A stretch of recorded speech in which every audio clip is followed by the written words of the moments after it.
Hey, true believers, Chris Mack coming at you with an absolutely amazing and yet disgusting Build-A-Figure weekend figure review. We are going over the Marvel Legends Age of Apocalypse Sugar Man figure. And I gotta say that I'm so happy that I went ahead and pulled the trigger and got the whole line. As I said in the other reviews, you can check out at the time of this recording, they had all the figures on pre-sale at DMW All Things Marvel, Big Bad Toy Store. But first and foremost, always please check with your local comic shop and see if they have them in stock. And I did, and they hadn't got them yet. And I went to Walmart for a grocery haul, and they had the whole wave. So I couldn't help it. They had the six they had the whole wave, got the six that I needed. And as you can see here, I'll go ahead and kind of go over what is what here. So first and foremost, the face and the body come with Jean Grey. The back comes from Wild Child. The bottom arms here come with Sunfire. The top arms come with X-Man. The right leg comes with Morph, and the left leg comes with Weapon X. So and then of course the Sugar Hammer comes with Dark Beast. And that's how you get yourself an amazing Sugar Man figure. So let's go ahead and put this bad boy together. So we'll go ahead and grab the body here. And what I'd like to do, first what I'd like to do is, focus and kind of move these. They're soft leather. Kind of move them off to the side.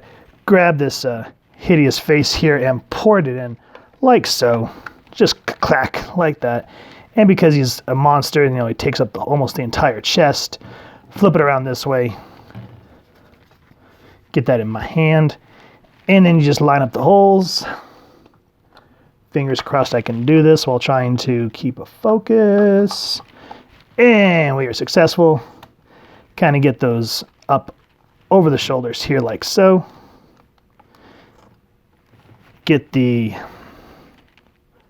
that the left? Yeah, left leg. Port this bad boy. And legs are always a pain. You have to really use some muscle. So I went ahead and paused because the legs are kind of a pain to get in. You have to kind of wiggle them in there, and I didn't want to sit there and try to jerk it and shake the camera. So get the legs in, take the bottom arms, get that back in there, port the arm in, make sure it's nice and in there. Same thing with this bottom arm. And click. Oop, and there it goes again. Get in there, you bad boy. All right, there we go. And then take the top arms up in this hole. Bloop, like so, like magic. And this arm wants to keep falling out. There it goes. There you go. That's the sound we want. As you can see, this thing's just trying to make me look funny on camera. Just get that bad boy in there.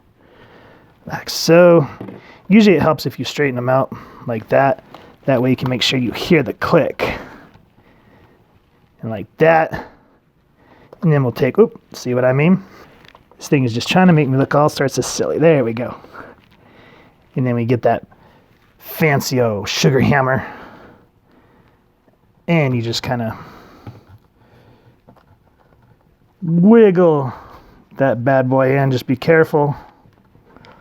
Do.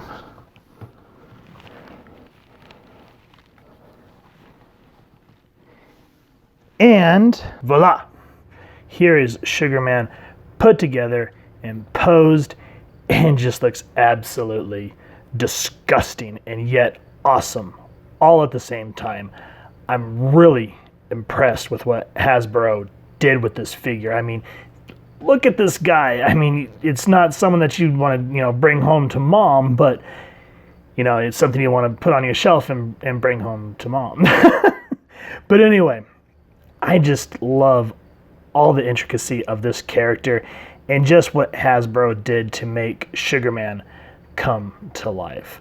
So I just wanted to gush a little bit, kind of give him a nice 360 display for you all to enjoy the creepiness of this character. But let's go ahead and get him down off the spinner, get a closer look at his paint apps, his articulation, and get a little backstory on the Sugar Man for those that don't know the character, like some of us, growing up reading Generation Next. Before we even jump into the Sugar Man, let's talk about the one accessory that he does come with, and it is quite a doozy. And as I said when I was building the guy, this sugar hammer comes with Dark Beast. So if you have the guy completed, well, this is the last piece you need. And he comes with, oh, crazy Hank McCoy. And I really like this hammer. And again, as I stated just a moment ago, does anyone know if this is supposed to be Mjolnir or if this was just kind of like a nod to Thor fans, the way that they built this hammer? And as you can see, I think it looks nice. I like the way that the cracks and all that stuff behind here, you know, a little bit of the silver brushing and whatnot, and then sugar just ka-chunk stamped right into that thing. I think that looks great. Like that marbling effect. The cracks just really added something nice. Now, the top, yeah, there's a bunch of swirlies going on, so it doesn't look like rock-y, but I think it gives it a nice reflection. As you can see, it just really shimmers in the light all over. So, you know, I can't ding it for that, because you can see more here in the back where it just like something you'd see in like the Doctor Strange universe or something. But yeah, I think the marbling effect, especially here, look at that. That looks so cool. The cracks, and then actually looks like it has like the little rivets and ripples from the concrete. Good stuff. I like that handle. I kind of wish that they maybe would have put a little bit of like dry brushing or, you know, black wash on the wrap around the handle. I think that would have been nice, and maybe like a silver butt. Then again, can't complain. I'm sure that they ran out of money building this guy because he is massive. And then I think what also kind of killed it is this actually has weapon storage. So if you take Sugar Man, on his right side here, there's a hoop as he puts his big fat foot in the way. And now you can either do it this way, which you can kind of see where you start to lose movement for the arm. So I like to go in from the bottom, and you have to kind of shimmy it, and then you have to kind of push. Well, I'm not getting a focus. Sorry, guys. Let me get, there you go. So I'm going to try to go under, because like if you see here, you're not going to get a lot of purchase, as I just said.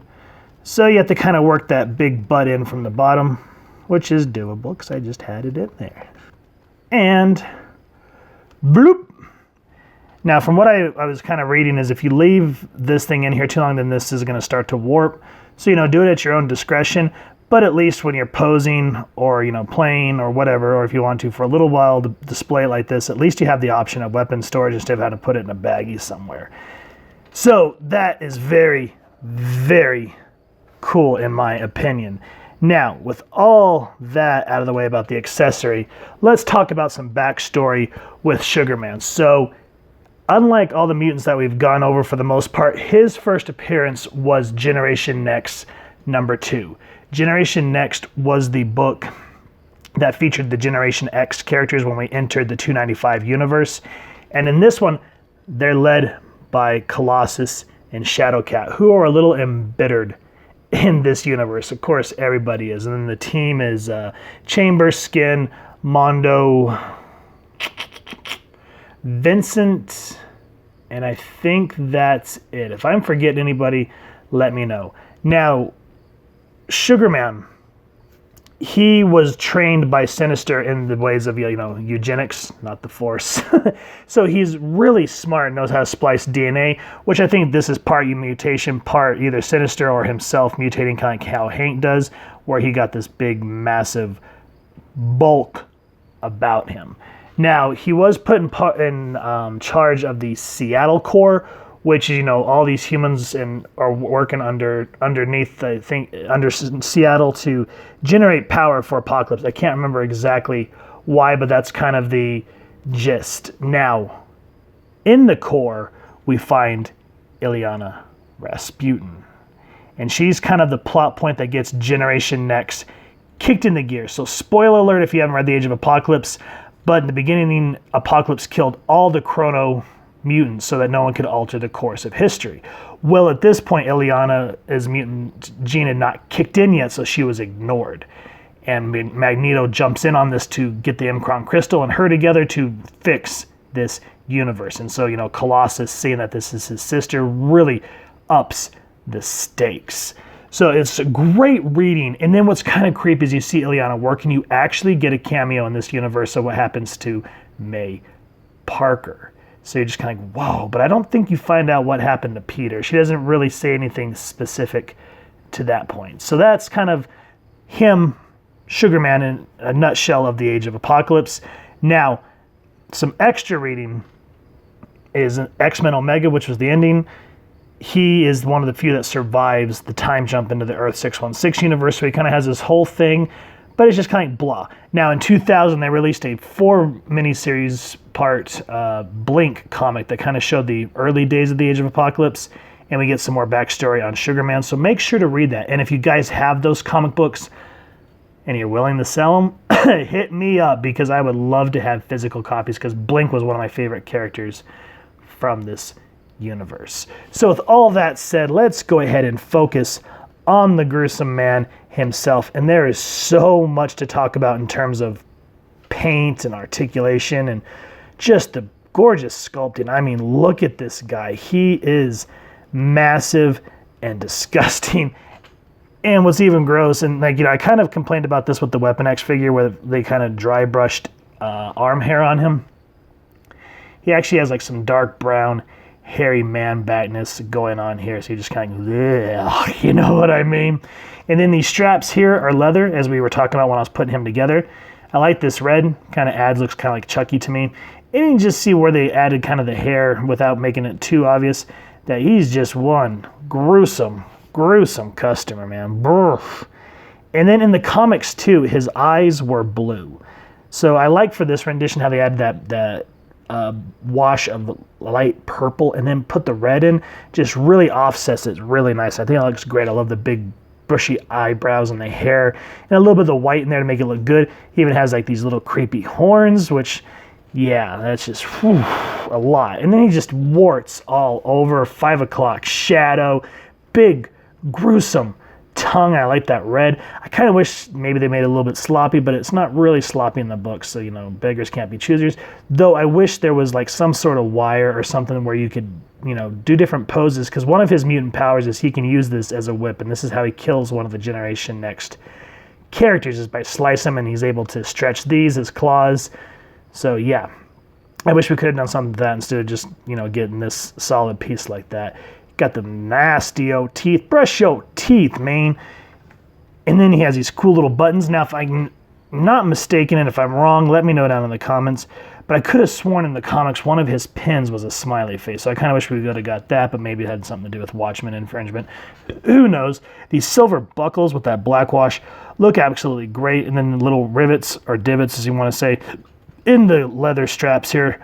All over. Just awesomeness.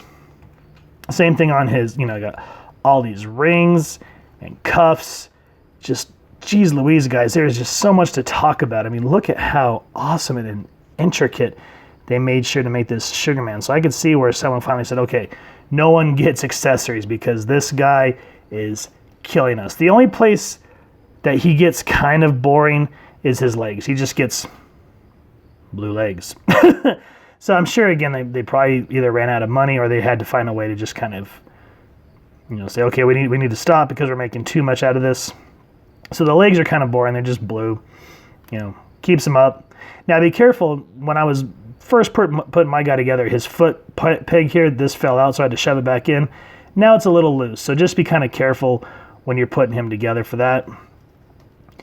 But yeah, just, man, and look at the greasy-o, like, double chin, how it just takes up his whole face and almost all of his back. It's just roar. And then just the forearms, and you get all that veininess. That looks so good, man.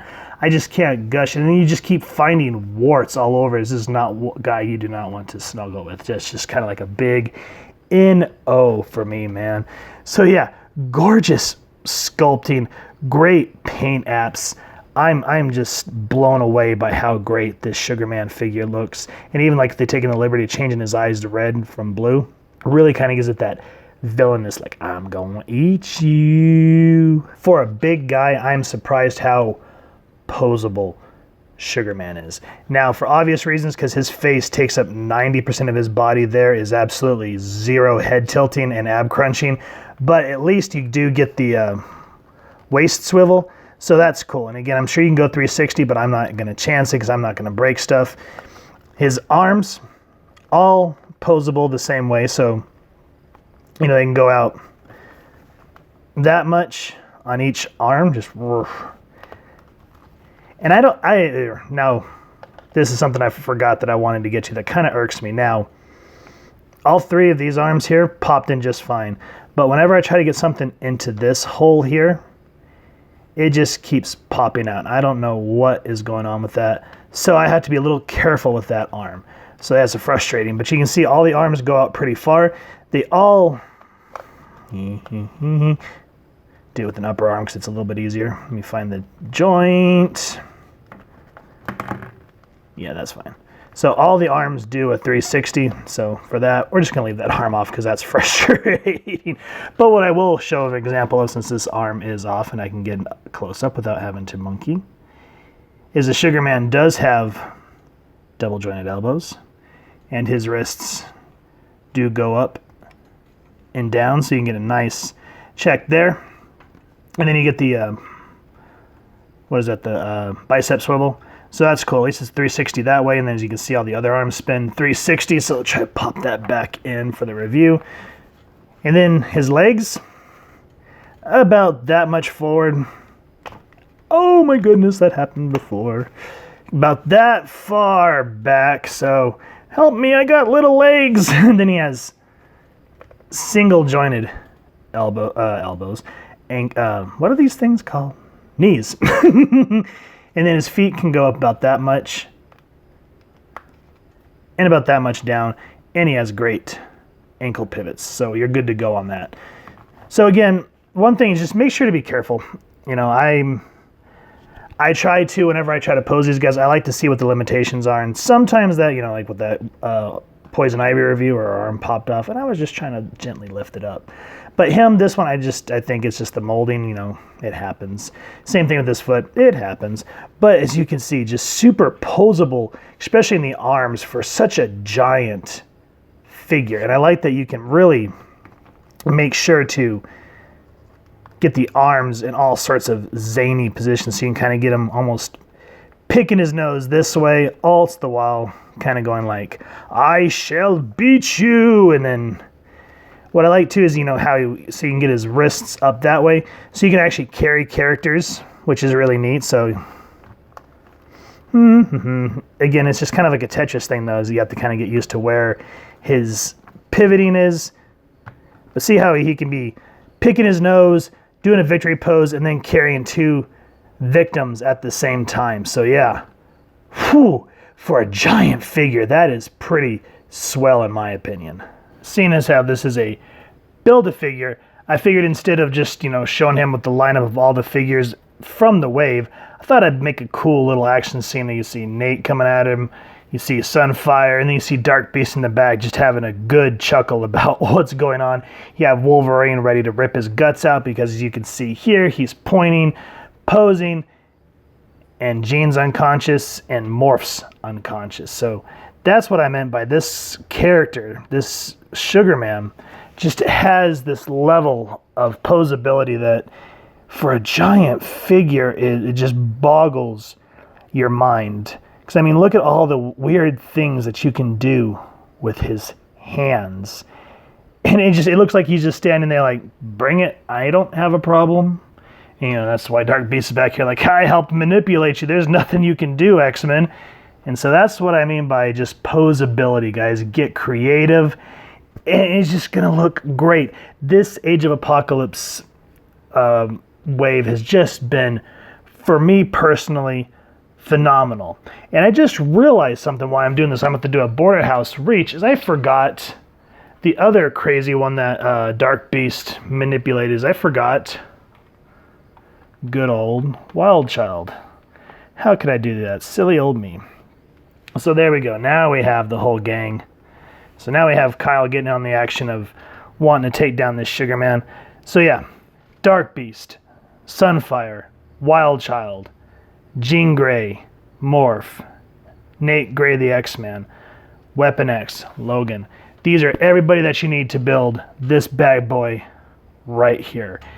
And come on, guys. I mean, he's such an ugly figure. You can't help but think of how awesome he is. You know, and you start doing some photography or posing, or just put him on a shelf to disturb people. He is going to look great in your collection, along with all the wonderful figures and my personal opinion that it took to build this guy. For me, just having tangible Age of Apocalypse characters, I am one happy collector. Overall, guys, this figure is something special, something you're going to want in your collection. The posability of him really makes for some great, poses, either just if you're one of those ones that likes to collect and put on your shelf, or if you're like me where you like to do toy photography. There's all sorts of different ways that you can display this guy. So you're never going to get bored with him, because when you set him up, it never feels simple. It always feels like, hey, I can try to do this and I can try to do that. Minus some minor gripes that we talked about, I'm in love. And I can understand, as we went through the other figures, I can see why Hasbro didn't really give a lot of the figures accessories, because the budget blew on this bad boy right here, which really makes it worth it, because this was one of the coolest, in my personal opinion, coolest characters from the Age of Apocalypse. So if you guys have enjoyed this figure, first and foremost, please check with your local comic shop and see if they have the entire Build-A-Figure wave on, in their shop, because that's, best ways to shop local. And if not, then you can go and check out the other online entities that we've talked about through the reviews of this. Now, if you guys have enjoyed this review, we'd really appreciate it if you take a moment to hit like, share, and subscribe. Helps the club channel more than you could possibly know. And if you wouldn't mind hitting that fancy little sugar bell next to subscribe, that way as we continue to upload content, you guys will get notified. Come to the channel. Love to have a dialogue with y'all and hear your feedback down in the comments below, or on our social media pages, which I will make sure to leave the links down in the description below.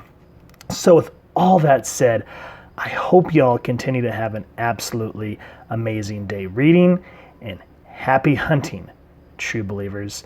Photo slideshow is up next.